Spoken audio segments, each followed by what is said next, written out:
حدیث پاک میں ہے لا تقوم الساعة حتى يقال في الارض اللہ اللہ، اس وقت تک قیامت قائم نہیں ہوگی جب تک زمین میں اللہ اللہ کہا جائے گا. یعنی یہ دنیا اس وقت تک باقی ہے جب اللہ والے باقی ہیں. جب تک اللہ والے رہیں گے اس وقت تک یہ دنیا قائم رہے گی. دوسرے لفظوں میں یوں سمجھیے کہ دنیا کی ترقی اس وقت تک قائم ہے، یہ دنیا کا چلنا، یہ رفتار زمانے کی اس وقت تک قائم ہے جب تک اللہ اللہ کہا جا رہا ہے. پوری دنیا کی ترقی اللہ کے نام کے ساتھ قائم ہے. اللہ والے ہی اس زمین کے اوپر آسمان کا ستون ہے. یہ اللہ والے دنیا سے چلتے جائیں گے، قیامت قریب آتی جائے گی. تو اللہ رب العزت نے دنیا کے بقا کو اپنے نام کے ساتھ جوڑ رکھا ہے.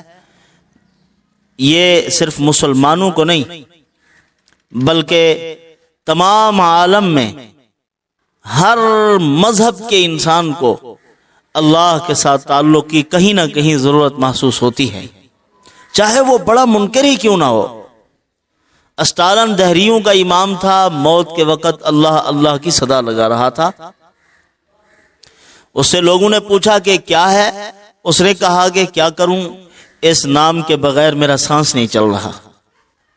اس نام کی برکت سے آکسیجن مہیا ہو رہی ہے، آکسیجن مہیا ہوتی ہے، یہ نام لیتا ہوں تو سانس چل پڑتی ہے.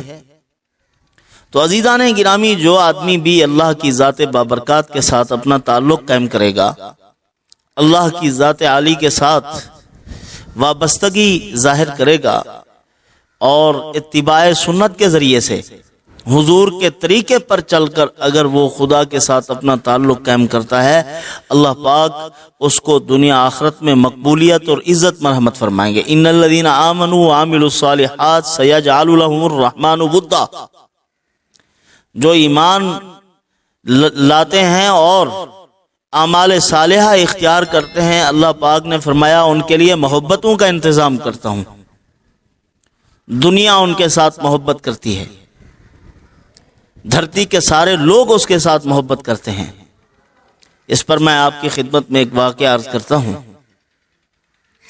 ایک بزرگ تھے محمد بن عبد الباقی رحمت اللہ علیہ. حج کے ایام میں حج پر گئے تو راشن ختم ہو گیا. بہت تکلیف میں تھے، کھانے پانی کو کچھ نہیں تھا، بیچارے بہت پریشان تھے، فاقوں پر فاقے برداشت کر رہے تھے. اسی دوران ان کو ہیروں سے جڑا ہوا ایک ہار مل گیا. ہمیں ہار مل جائے تو اس کو مال غنیمت سمجھ کے کھا جاتے ہم کہ یہ تو بہت اللہ کی مدد ہوئی ہے ہمارے ساتھ کہ اس بھوک کے عالم میں مجھے ہار مل گیا ہے. انہوں نے اپنی ذمہ داری سمجھی کہ یہ ہار مل گیا، اس کی تشہیر میرے اوپر لازم ہے، مالک تک پہنچانا میری ذمہ داری ہے. اعلان ہوا کہ ایک آدمی کا ہار گم ہوا ہے، 10,000 درہم اس کو انعام ملے گا جو وہ ہار واپس کرے گا. یہ نقاب لگا کر گئے، وہاں جا کر ہار اس مالک تک پہنچایا، اپنا نام اپنی شکل ظاہر کیے بغیر فوراً واپس آئے کہ یہ تو میری ذمہ داری تھی، میں انعام کس چیز کا لوں. یہ 10,000 درہم اس وقت لاکھوں میں تھے، یعنی کوئی کم قیمت نہیں تھی، اس دور کے اعتبار سے بہت بڑی قیمت تھی.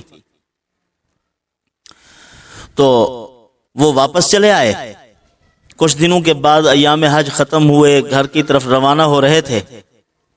بحری جہاز پر بیٹھ کر جا رہے تھے تو راستے میں بحری جہاز ہلاک ہو گیا، بندے اکثر مر گئے.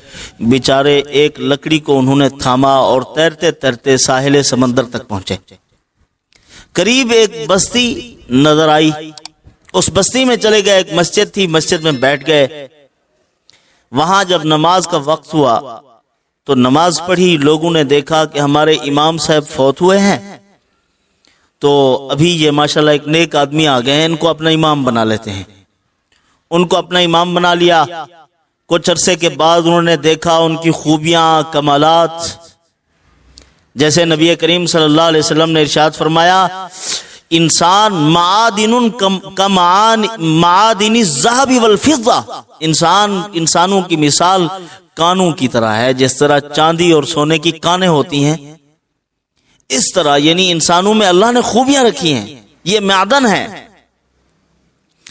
تو ان کی خوبیاں جب ان کے سامنے آئی تو انہوں نے کہا یہ بندہ بہت اچھا ہے، شریف اور لائق آدمی ہے، لہذا اس کو زنجیر مارنے چاہیے، یعنی شادی کرنی چاہیے اس کی یہاں۔ انہوں نے پیغام دیا، کہا کہ حضرت اگر آپ رشتہ کرنا چاہیں تو ہم آپ کی شادی کر دیں۔ انہوں نے کہا ٹھیک ہے کر دیجئے، اگر مناسب رشتہ مل جائے گا تو میں بھی تیار ہوں۔ تو امام صاحب جو فوت ہو گئے تھے، ان کی ایک بیٹی تھی، جوان تھی، خوبصورت تھی، عالمہ فاضلہ تھی، اس کے ساتھ ان کا نکاح کر دیا۔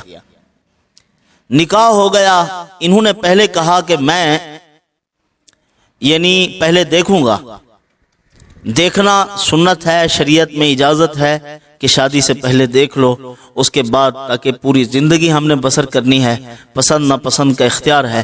اور دیکھنے کا یہ مطلب نہیں ہے کہ صرف شکل دیکھ لو، ان کے اخلاق بھی دیکھ لو، کردار بھی دیکھ لو، ساری چیزوں پر نظر کرو، صرف شکل نہیں دیکھنی، ہر ایک چیز دیکھنی ہے۔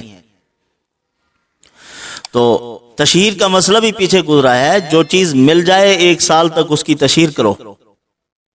اگر اتنی کم قیمت چیز ہے کہ محسوس ہو رہا ہے کہ مالک واپس نہیں آئے گا، تو پھر اس کو صدقہ کر کے مالک کی نیت کر دیں کہ اللہ اس کا ثواب اس کو عطا فرما دے۔ تو بہرحال اس نے کہا کہ میں شکل دیکھوں گا۔ انہوں نے کہا دیکھ لیں۔ آج کل ہمیں تو غیرت آ جاتی ہے، کچھ ایسے غیرت ہیں کہ غیرت میں حد کو نکل جاتے ہیں، کچھ ایسے ہیں تو کہتے ہیں کہ بیٹھ جاؤ، چلو پھرو، پارک میں جاؤ، گھومو، پتہ چلے کہ اگر آپ کا مزاج ملتا ہے تو رشتہ ہوگا۔ یہ غلط ہے، افراط و تفرید کا شکار ہے ہمارا معاشرہ۔ تو انہوں نے دیکھا، پسند آ گئی، شادی ہو گئی۔ جب رخصتی ہوئی تو گلے میں وہی ہار دیکھا تھا جو ایام حج میں ملا تھا۔ تو اس نے کہا کہ یہ ہار کیسا ہے، کس نے بنوایا؟ اس نے کہا میرے ابا نے بنوایا تھا، یہ گم ہو گیا تھا ایام حج میں، تو وہاں ابا نے انعام مقرر کیا تھا کہ 10,000 دوں گا اس کو جو وہ ہار واپس کرے گا۔ تو ایک آدمی نے یہ ہار واپس کیا، اپنی شکل، اپنا نام ظاہر کیے بغیر بھاگ گیا۔ ابا جان بار بار دل میں سوچا کرتے تھے کہ ایسا دیانتدار آدمی تھا وہ کہ اس نے اپنا کوئی ظاہر ہی نہیں ہونے دیا، اگر وہ مجھے زندگی میں مل گیا تو میں اپنی بیٹی کا رشتہ دے دوں گا۔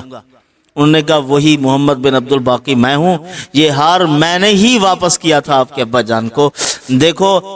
وہ ہار تو انہوں نے واپس کر دیا، اللہ نے پھر اسی ہار کا بھی مالک بنا دیا۔